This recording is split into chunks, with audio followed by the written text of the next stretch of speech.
बिस्मिल्लाहिर्रहमानिर्रहीम। अस्सलाम वालेकुम दोस्तों, आज मैं आपके साथ एक बहुत इम्पोर्टेंट वीडियो शेयर करना चाहती हूँ।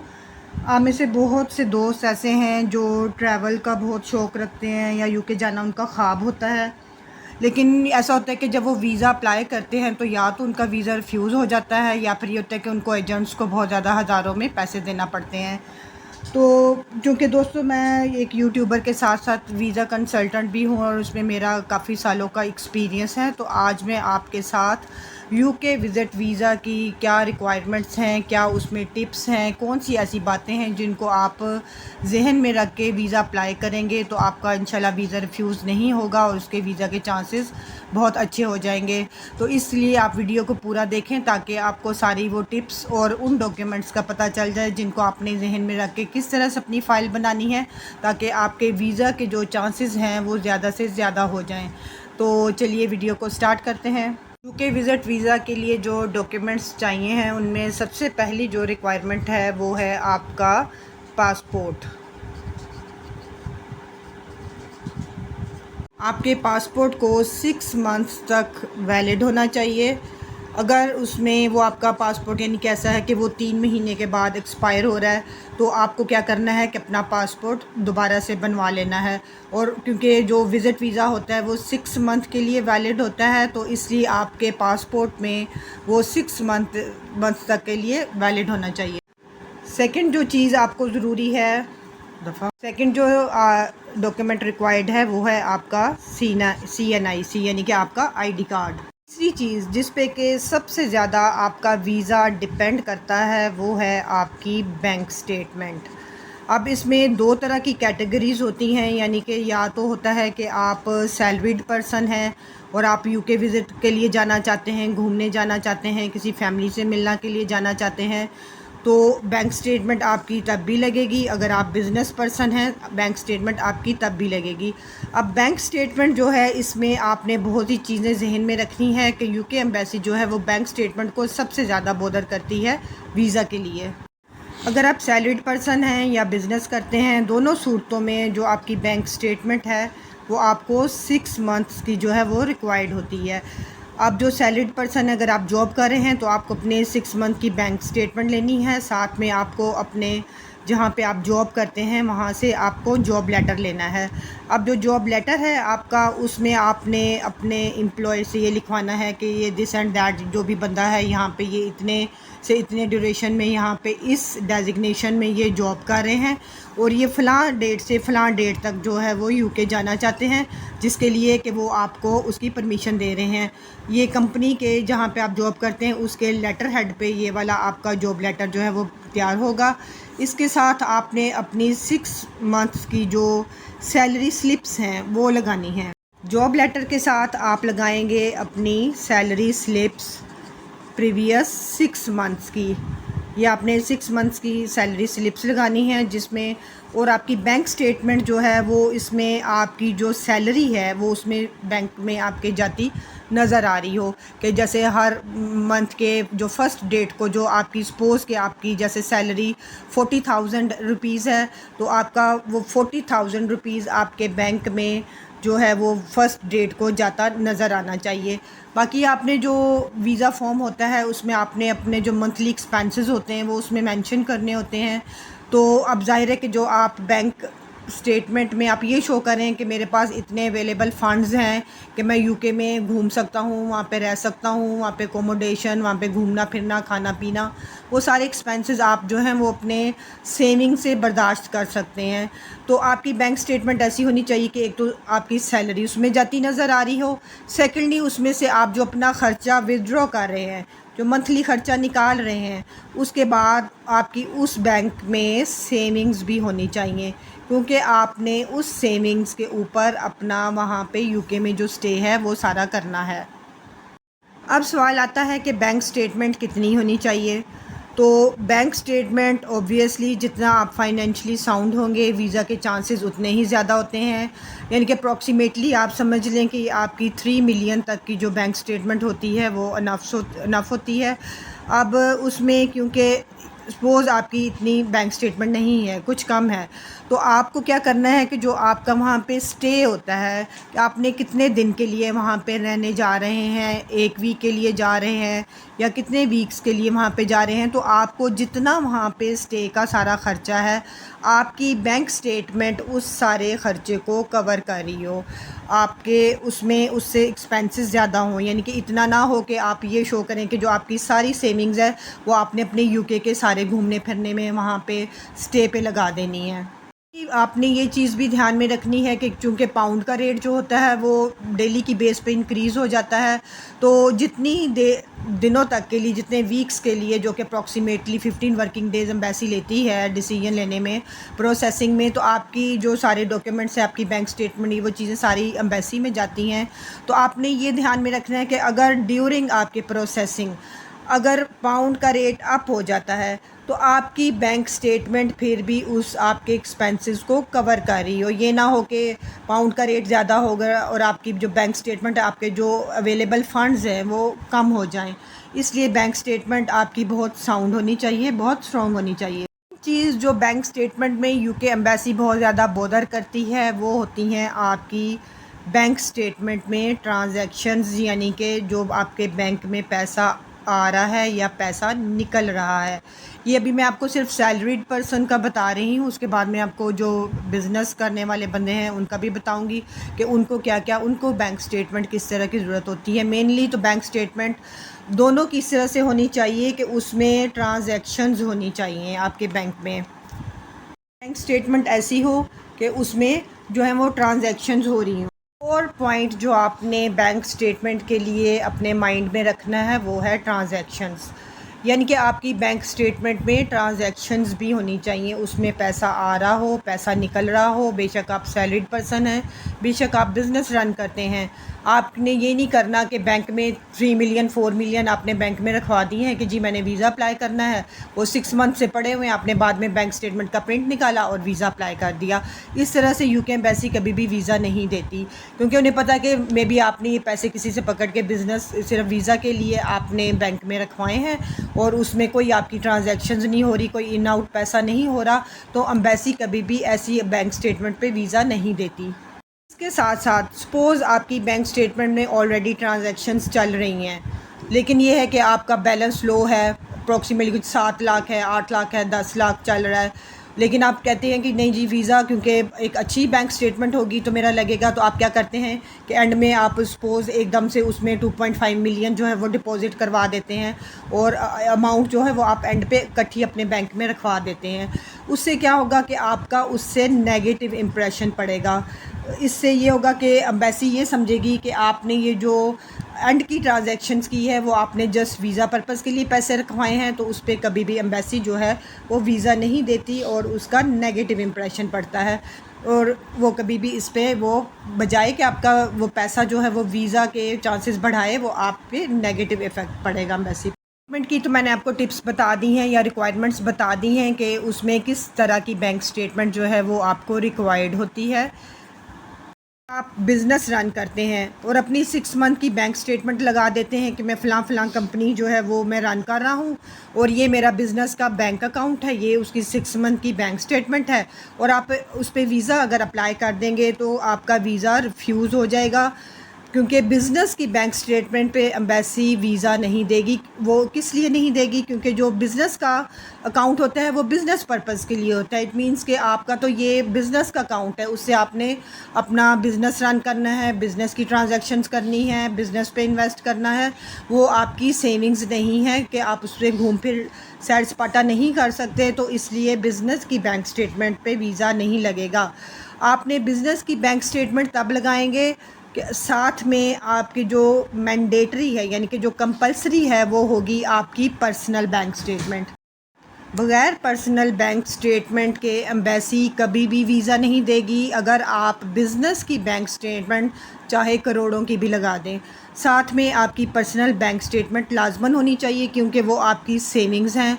आप उसमें से उस अपनी सेविंग में से अपना एक एज अ टूरिस्ट जा रहे हैं, उसमें से आपने वो एक्सपेंसेस करने हैं, तो इसलिए जो पर्सनल बैंक स्टेटमेंट है वो आपने अगर बिज़नेस की भी अपनी लगाते हैं तो साथ में पर्सनल बैंक स्टेटमेंट आपकी मस्ट होगी लगाना। इसके बाद जो डॉक्यूमेंट बीइंग अ बिजनेसमैन आप साथ में जो रिक्वायर्ड है आप लगाएंगे वो है होगा आपका एनटीएन। एनटीएन नंबर ये एक सर्टिफिकेट होता है जिसमें कि आपका नाम, आईडी कार्ड और आपका टैक्स नंबर जो है वो उसमें नज़र आ रहा होता है। तो आपने साथ में अपने बिज़नेस का एनटीएन लगाना है। और साथ में जो एक बहुत ज़रूरी के डॉक्यूमेंट्स होते हैं वो हैं आपके टैक्स रिटर्न्स। ये टैक्स रिटर्न्स आपने 3 इयर्स के लगाने हैं। 3 इयर्स के टैक्स रिटर्न्स आपके लगेंगे। अगर आपका बिज़नेस नया है और आपके पास टैक्स रिटर्न्स नहीं हैं तो एम्बेसी वीज़ा नहीं देगी। अब आपके टैक्स रिटर्न्स कैसे होने चाहिए? तो टैक्स रिटर्न्स में आपका जो टैक्स है वो इस तरह से शो हो रहा हो कि आपकी जो कंपनी है वो मीन्स उसमें प्रॉफिट हो रहा है, वो लॉस में शो ना हो रही हो। दफ़ा वीज़ा अप्लाई करते हुए क्या उसमें मिस्टेक कर देते हैं, क्योंकि हमने वीज़ा एप्लीकेशन फॉर्म में मेंशन करना होता है कि हमारी जो एनुअल इनकम इतनी है और ये हमारे जो हैं वो एक्सपेंसेस हैं, और जो हमारा जो आप उसमें ज़्यादा शो कर देते हैं कि मेरे जी इतनी मिलियन जो है वो मेरी एनुअल इनकम है। लेकिन जब आपके वो टैक्स रिटर्न्स को उसके साथ वो मैच करते हैं तो आपके टैक्स रिटर्न्स आपकी मेंशन की हुई इनकम के साथ मैच नहीं करते, क्योंकि आप टैक्स जो है वो कम दे रहे होते हैं।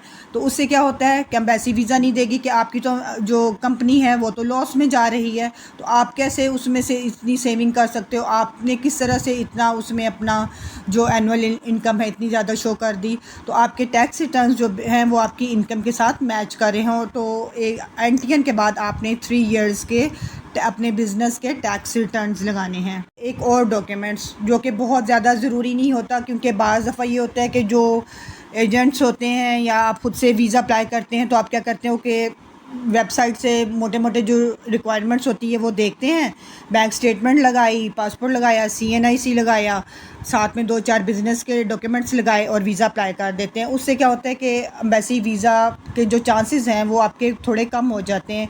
तो कुछ ऐसे डॉक्यूमेंट्स जो कि आपके वीज़ा के चांसेस को बढ़ाते हैं, उसमें एक आपने लगाना है अपने बिज़नेस का लेटर हेड। अब लेटर हेड क्या होगा कि जिस पे आपके उसके ऊपर आपके बिज़नेस का नाम, उसका एड्रेस, उसका ईमेल, उसका फैक्स नंबर, वो सारी डिटेल्स वो उस पर मेंशन की होगी। आप चाहें तो उसको ब्लैंक को जस्ट लाइन लगा के भी लेटर हेड को अटैच कर सकते हैं। अगर चाहें तो उसके ऊपर लेटर हेड के ऊपर आप एक कवर लेटर थोड़ा सा अपनी डिटेल्स कि आप क्यों जा रहे हैं, किस वजह से जा रहे हैं, और वो थोड़ी सी डिटेल्स पे मेंशन करके टाइप करके लेटर हेड भी अटैच कर सकते हैं। तो एक आपका बिज़नेस का लेटर हेड भी इसमें आ जाएगा। बिज़नेस का लेटर हेड नहीं है तो आप उसको प्रिंट भी करवा सकते हैं। लेटर हेड के बाद बाकी आप बिज़नेस के कुछ प्रूफ्स हैं वो भी लगा सकते हैं, जैसे कि आपकी जो बैंक स्टेटमेंट में अगर कोई ज़्यादा अमाउंट, कोई बड़ी ट्रांजैक्शन पैसा आ रहा है या जा रहा है, तो आप क्या करोगे कि उसकी आप जो है वो साथ में रिसीट्स भी अटैच कर सकते हैं। तो उससे क्या होगा कि वो एक आपका प्रूफ आ जाएगा कि मेरे बैंक में जो पैसा आ रहा है वो ये फ़लाँ बंदे फ़लाँ कंपनी से जो है वो मेरे बैंक में आया, और इससे वो रिसीट से ये एक इम्पोर्टेंट यानी कि मैंडेटरी चीज़ नहीं है। लेकिन अगर कोई हट के आपकी बैंक स्टेटमेंट में कोई हट के ट्रांजैक्शन हुई है, कोई बहुत बड़ी अमाउंट आई गई है, तो साथ में आपने उसका प्रूफ लगाना है कि वो रूटीन से हट के अगर आपकी बैंक में पैसा आया तो वो कहाँ से आया। तो उसकी कोई भी प्रूफ्स हैं, कोई आपने प्रॉपर्टी सेल की है, कोई गाड़ी सेल की है, कोई आपने बिज़नेस की डीलिंग्स की हैं, तो आपने उसका प्रूफ साथ में लगा देना। यूके एम्बेसी जो मेन वीज़ा रिफ्यूज़ करती है वो होता है उनको एक तो डॉक्यूमेंट्स ऑब्वियसली वो आपके चेक करते हैं, बहुत डिटेल में चेक करते हैं, बैंक स्टेटमेंट चेक करते हैं। लेकिन 2 ऐसी चीज़ें होती हैं जिस पे कि यूके का वीज़ा डिपेंड करता है, और वो होती हैं आपकी सोशल और फाइनेंशियल टाइज़ का मीन्स कि आप अपने होम कंट्री में पाकिस्तान में आपके पास पीछे ऐसी क्या चीज़ है जिसकी वजह से आप अपने मुल्क में वापस आएंगे। उसमें ज़ाहिर है आपके बिज़नेस की जो आपकी बैंक स्टेटमेंट है, आपके जो बिज़नेस है, आपकी कोई प्रॉपर्टी है, वो चीज़ें आपकी फाइनेंशियल टाइज़ हो जाती हैं कि आपका पीछे बिज़नेस इतना स्ट्रॉन्ग है, आपका इतना साउंड एक अच्छा बिज़नेस आप ऑलरेडी रन कर रहे हो कि आपको तो यूके में रहने की ज़रूरत नहीं है, इसलिए आप अपना टूर वहाँ पे कंप्लीट करोगे और पाकिस्तान वापस आ जाओगे। तो जो आपकी प्रॉपर्टी होती है, आपका बिज़नेस की जो सारी चीज़ें होती हैं, ये आपकी फ़ाइनेंशियल टाइज़ होती हैं। इसलिए बैंक स्टेटमेंट अपने बिज़नेस के प्रूफ्स के साथ साथ अगर आपकी कोई प्रॉपर्टी है तो आपने उस प्रॉपर्टी के डॉक्यूमेंट्स जो हैं वो भी अटैच कर देने हैं। अब प्रॉपर्टी के डॉक्यूमेंट्स क्या होता है कि पाकिस्तान में वो तो उर्दू में होते हैं। अगर आप उसको एज सच उनके लगाएंगे चीज़ें तो वो उसका कोई भी उस पर जो है वो फ़ायदा नहीं होगा। तो आपने क्या करना है कि उस प्रॉपर्टी की इवैल्यूएशन करवा लेनी है, उनकी आपने इंग्लिश ट्रांसलेशन करवा लेनी है और उसके बाद आपने ये चीज़ें जो हैं वो साथ में अटैच करनी है। तो आपकी बैंक स्टेटमेंट, आपकी प्रॉपर्टी, आपकी कोई भी वैल्यूएबल जो एसेट्स होते हैं, कोई आपकी शॉप है, आपके कोई कमर्शियल अगर एरिया है, कोई आपके पास अगर एग्रीकल्चरल लैंड्स हैं, तो उन सब चीज़ों का, आपका घर है, आपने उनकी जो प्रॉपर्टी के डॉक्यूमेंट्स होते हैं उनकी इंग्लिश ट्रांसलेशन करके वो साथ में अटैच कर देनी है, ताकि आपकी जो फाइनेंशियल टाइज़ हैं वो साउंड हो जाएं, आपके वीज़ा के चांसेस बढ़ जाएं। अब फाइनेंशियल टाइज़ के साथ साथ हमारी सोशल टाइज़ भी होनी चाहिए, यानी कि हमारी बिज़नेस तो है ऐसा कि हम उसकी वजह से वापस आएंगे, लेकिन और क्या रीज़न है कि एम्बेसी को ये डाउट ना हो कि ये बंदा वहाँ पे स्किप करेगा, वहाँ पे गायब हो जाएगा, इसने कैसे क्यों वापस आना है, क्योंकि उसकी पीछे ऐसी एक सॉलिड रीज़न है वापस आने की, और वो क्या है, आपकी फैमिली। आप एम्बेसी को कैसे शो करेंगे, क्या प्रूफ देंगे कि मेरी सोशल टाइज़ हैं। अगर आप वैसे ही उनको मेंशन कर देते हैं, कह देते हैं कि जी मेरे पीछे ये मेरी बीवी है, मेरे बच्चे हैं, या मेरी भाई हैं, मेरे बहन है, मेरे पेरेंट्स हैं, तो वो उस चीज़ को तो नहीं मानेंगे ना, कि जब तक उन्होंने तो हर चीज़ का डॉक्यूमेंट्री एविडेंसेस देखनी है, उसका प्रूफ देखना है।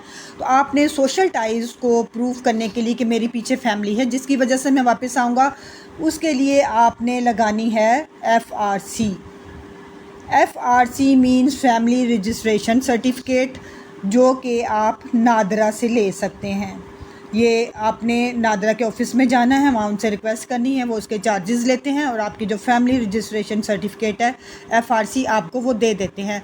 अब FRC क्या चीज़ है? FRC में होता है कि जैसे सपोज़ मैं वीज़ा अप्लाई कर रही हूँ, तो मेरी FRC में होगा कि ये मेरे फादर हैं, ये मेरी मदर हैं, ये मेरे बहन हैं, ये मेरे भाई हैं, उन सब की डिटेल्स, उनकी पिक्चर्स, उनके CNIC नंबर उसमें मेंशन होंगे कि ये सारी जो है ये फैमिली मेम्बर्स यहाँ पे हैं।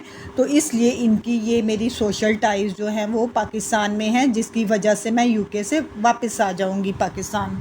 अगर आप मैरिड हैं तो भी आपने अपना FRC लगाना है, जिसमें आपका, आपकी मिसेज़ का, आपके बच्चों के, उन पे नाम, उनकी डेट ऑफ बर्थ, उनकी पिक्चर्स, उनकी सारी डिटेल्स जो हैं वो शो हो रही होंगी। साथ में अगर आप एक्स्ट्रा लगाना चाहते हैं तो अपने बच्चों के आप जो बर्थ सर्टिफिकेट हैं वो भी साथ में अटैच कर सकते हैं। ये क्योंकि वैसे तो सारी चीज़ें FRC में कवर हो रही हैं, लेकिन आप साथ में बर्थ सर्टिफिकेट लगाएंगे तो आपके चांसेस और ज़्यादा हो जाएंगे। बच्चे जिन स्कूलों में पढ़ते हैं, आप अगर उनके भी साथ में कुछ लगाना चाहते हैं, उनकी सपोज़ उनकी फ़ीस स्लिप्स, उनके स्कूल के लेटर्स वगैरह, तो वो भी अटैच कर सकते हैं। ये वो चीज़ें होती हैं जो कि मेन रिक्वायरमेंट नहीं है, लेकिन जस्ट ये एक टिप्स होती हैं, कुछ टेक्निक्स होती हैं जो कि ये आपके वीज़ा के चांसेस को इंक्रीज़ कर देंगी। एम्बेसी को बता दिया कि जी मेरे ये देखिए, मेरे तो बैंक में इतने लाख पड़े हैं, इतने मिलियंस पड़े हैं, मेरा ये बिज़नेस है, मैं ये जॉब करता हूँ, मेरी फैमिली टाइज़ भी हैं, सोशल टाइज़ हैं, मेरी फाइनेंशियल टाइज़ भी हैं, लेकिन उसके साथ कुछ और भी रिक्वायरमेंट्स होती हैं कि अगर आप सपोज़ वहाँ पे आपका कोई रिलेटिव्स नहीं है, कोई फैमिली फ्रेंड नहीं है, तो आप जाके कहाँ ठहरेंगे, आपकी क्या अकोमोडेशन होगी। तो आपने क्या करना है कि उसके लिए आपने होटल बुकिंग करवानी होगी। ये UK के जो विज़िट वीज़ा, ये मैं उनके लिए बता रही हूँ जिनके के वहाँ पे कोई फैमिली वगैरह उनको नहीं होती, रिलेटिव्स नहीं होते, वो उनका इनविटेशन नहीं भेजते और जस्ट एज आ टूरिस्ट जो हैं वो वीज़ा अप्लाई करना चाहते हैं। तो ज़ाहिर है उनको वहाँ जाके एम्बेसी को शो करना है कि मैं कहाँ पे ठहरूँगा, तो उसके लिए आपने होटल बुकिंग करवानी है। होटल बुकिंग के लिए आप booking.com से कोई भी जो है वो मीडियम सा कोई सा भी आपने होटल बुक करवाना है, उसकी आपने ऑनलाइन पेमेंट करके वो जो है जितने भी आपका वहाँ पे स्टे होता है उतने दिन के लिए जिन जिन सिटीज़ में आपने रहना होता है, उन सिटीज़ के होटल जो हैं वो आपने रूम जो होता है वो बुक करवा लेना है। अब ये आप कहो कि मैंने जी पेमेंट कर दी, मेरा रूम बुक हो गया, लेकिन वीज़ा रिफ्यूज़ होगा तो मेरे तो पैसे चले जाएंगे, तो ऐसा नहीं है। उससे क्या होगा कि अगर सपोज़ अनफॉर्चुनेटली वीज़ा रिफ्यूज़ होता है तो ये जो होटल बुकिंग होती है ये विदाउट एनी डिडक्शन कैंसिल हो जाती है। तो अगर ये आप पहले बुक करवा लेंगे तो उससे बहुत अच्छा इंप्रेशन पड़ता है कि इस बंदे ने तो ऑलरेडी सारी पेमेंट्स की हुई हैं, इट मीन्स इसके एक्सपेंसेस भी कवर कर रहे हैं और ये जेन्युइन वहाँ पे घूमना चाहता है। तो आपने होटल बुकिंग के साथ में जो है वो प्रिंट आउट लेके लगा देना है।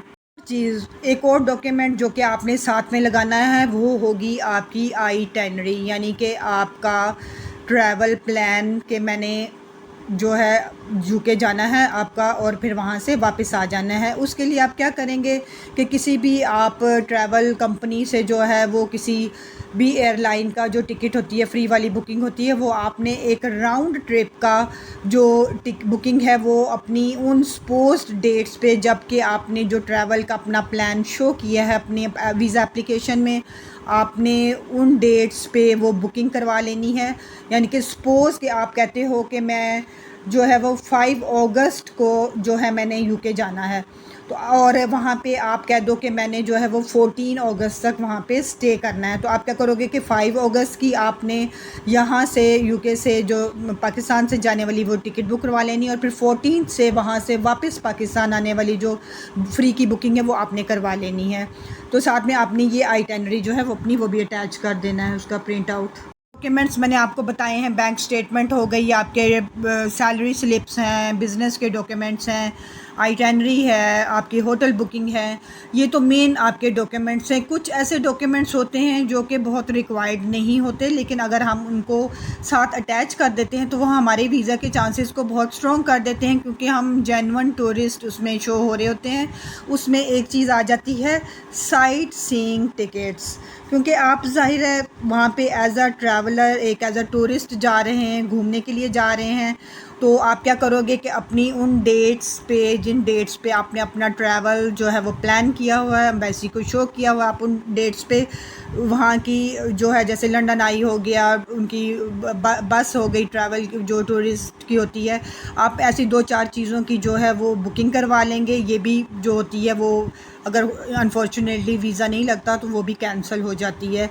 तो ये जो चीज़ है वैसे ये मैंडेटरी नहीं है, लेकिन आपके वीज़ा पे जो है इसके ज़रा जो है एम्बेसी पे इम्प्रेशन जो है इसका अच्छा पड़ जाता है अगर आप साथ में इनकी बुकिंग्स लगा देते हैं। तो ये तो हो गए आपके सारे डॉक्यूमेंट्स। सपोज़ आपने अपना पासपोर्ट भी अरेंज कर लिया, CNIC भी कर लिया, बैंक स्टेटमेंट कर ली, बिज़नेस के कर लिए, टैक्स रिटर्न्स ले लिए, सारा कुछ आपके डॉक्यूमेंट्स अरेंज हो गए। अब आप क्या करना है, आपने UK.gov. उसकी आपने वेबसाइट खोलनी है, उस पर आपने ऑनलाइन अपना वीज़ा जो है वो अप्लाई कर लेना है। उसमें ऑनलाइन फॉर्म होता है, उसमें आपकी डिटेल्स, पेरेंट्स का नाम, डेट ऑफ बर्थ, आपके जो है वो एनुअल इनकम, आपके एक्सपेंसेस, आपका स्टे, इस तरह की वो डिटेल्स आपसे पूछेंगे, वो आपने सारी उसमें मेंशन कर देनी है। वीज़ा फॉर्म फिल कर लेना है। वीज़ा फॉर्म जब आप फिल करेंगे उसके एंड पे जब आप जाएंगे तो आपने ऑनलाइन ही अपनी VFS से अपने फिंगरप्रिंट्स की बुकिंग करवा लेनी है, और साथ में आपने जो UK की एम्बेसी की फ़ी होती है वो भी आपने क्रेडिट कार्ड के थ्रू ऑनलाइन पे कर देनी है। जब ये आपका फॉर्म चला गया, आपको अपॉइंटमेंट मिल गई, तो फिर आपने नेक्स्ट क्या करना है कि आपने जो आपकी एम्बेसी की जो आपकी फिंगरप्रिंट्स की डेट होगी उस दिन आपने VFS जाना है, अपने सारे डॉक्यूमेंट्स ले जाने हैं, अपने पासपोर्ट लेके जाना है वहाँ। वो आपके सारे डॉक्यूमेंट्स जो हैं वो स्कैन कर लेंगे। स्कैन करने के बाद वो आपको आपके जो डॉक्यूमेंट्स हैं वो रिटर्न कर देंगे, आपका पासपोर्ट रख लेंगे। उसके बाद 15 वर्किंग डेज़ प्रोसेसिंग का एम्बेसी लेती है। उसके बाद अगर उन्होंने वीज़ा देना होता है तो आपका पासपोर्ट वापस आ जाता है, उस पर वीज़ा स्टैम्प होता है। अगर अनफॉर्चुनेटली वीज़ा नहीं लगना होता तो ईमेल आ जाती है जिसमें रिफ्यूज़ल लेटर होता है, जो एलिगेशंस होती हैं, जो रीज़न्स होती हैं वो उसमें उन्होंने मेंशन की होती हैं कि किस वजह से वीज़ा नहीं दे रहे। अब अगर आप VFS जाकर, जैसे कि VFS इसी तरह से एक कोरियर की उनकी कंपनी है, जिस तरह से हमारी TCS लेपर्ड वगैरह होते हैं, तो UK की जो है वो VFS वहाँ से डॉक्यूमेंट्स जाते हैं, तो आपने वहाँ जाके अगर आप स्कैनिंग करवाते हैं डॉक्यूमेंट्स की, और वो वहाँ पे आपकी पिक्चर भी ले लेते हैं और आपके डॉक्यूमेंट्स स्कैन कर लेते हैं, आपके फिंगरप्रिंट्स भी हो जाते हैं। और इस स्कैनिंग के जो डॉक्यूमेंट्स स्कैन किए हैं इसके वो चार्जेस लेते हैं। तो आपके पास एक ऑप्शन है, ऑप्शन ये होती है कि जब आप वीज़ा फॉर्म फिल कर रहे हैं तो उसमें अगर आप चाहते हैं तो आप अपने आपके VFS से सारे जो डॉक्यूमेंट्स हैं वो आप उसको ऑनलाइन भी जो है वो अपलोड कर सकते हैं। तो उस अपलोड करने से आपके वो जो स्कैनिंग के पैसे हैं वो बच जाते हैं और आपके जो ऑनलाइन है वो सारे डॉक्यूमेंट्स चले जाते हैं। जैसे आप पासपोर्ट लेके जाते हैं वो आपके फिंगरप्रिंट्स लेते हैं, आपकी पिक्चर लेते हैं और आपकी प्रोसेसिंग जो है वो स्टार्ट हो जाती है। इम्पोर्टेंट बात वो ये है कि ये जो सारे डॉक्यूमेंट्स आपने लगाने हैं ये आपके डॉक्यूमेंट्स बिल्कुल जेन्युइन होने चाहिए। अगर इनमें कोई एक डॉक्यूमेंट भी फेक होगा तो जो UK एम्बेसी है वो 10 इयर्स के लिए बैन कर देती है। और ना सिर्फ UK एम्बेसी बैन करती है बल्कि उसमें USA और यूरोप भी जो है वो आपको 10 इयर्स के लिए बैन कर देगा और कभी भी आगे किसी कंट्री का भी वीज़ा लगने के चांसेस ऑलमोस्ट नील हो जाते हैं। जो विज़िट वीज़ा है ये 6 मंथ के लिए आप इनिशियली अप्लाई करते हैं। ये 6 मंथ का विज़िट वीज़ा मल्टीपल वीज़ा होता है, मतलब 6 मंथ में आप जितनी दफ़ा चाहें आ जा सकते हैं। और सेकेंडली ये कि आप इस विज़िट वीज़ा को किसी और वीज़ा में कन्वर्ट नहीं कर सकते, ना आप इसको वर्क में कन्वर्ट कर सकते हैं, ना आप इसको स्टडी वीज़ा में कन्वर्ट कर सकते हैं। सपोज़ आपको ड्यूरिंग वहाँ पे स्टे के अगर कहीं कोई यूनिवर्सिटी एडमिशन ऑफ़र कर देती है तो आपको क्या करना होगा, आपको वो विज़िट पे आप वहाँ पे उसको कन्वर्ट नहीं कर सकेंगे बल्कि आपने वापस जो है वो पाकिस्तान आएंगे और दोबारा से आपने फिर स्टूडेंट वीज़ा अप्लाई करेंगे जिसके लिए अलहदा से उसकी रिक्वायरमेंट्स होती हैं, आइल्स होता है, एडमिशन वगैरह करवाना पड़ता है रेंज यूनिवर्सिटी में। तो वो आपने पाकिस्तान आके दोबारा से जो है वो उसकी प्रोसेसिंग स्टार्ट करनी होगी। और आपने विज़िट वीज़ा को जस्ट एज आ विज़िट वीज़ा ही विज़िट पर्पज़ के लिए ही यूज़ करना है और अपने स्टे जो आपका वीज़ा एक्सपायर होने से पहले आपको अपने होम कंट्री में वापस आना है। तो दोस्तों आपको मेरी वीडियो अगर अच्छी लगी हो तो चैनल को सब्सक्राइब करें, वीडियो को लाइक करें। अगर आपको कोई क्वेरी है, कोई क्वेश्चन है, कोई कन्फ्यूजन है तो आप कमेंट सेक्शन में पूछ सकते हैं। तो चैनल को सब्सक्राइब कर दीजिएगा ताकि आपको इस तरह से की जो इन्फॉर्मेटिव वीडियोज़ हैं वो फ्यूचर में भी मिल सकें। तो ओके दोस्तों, अल्लाह हाफिज़।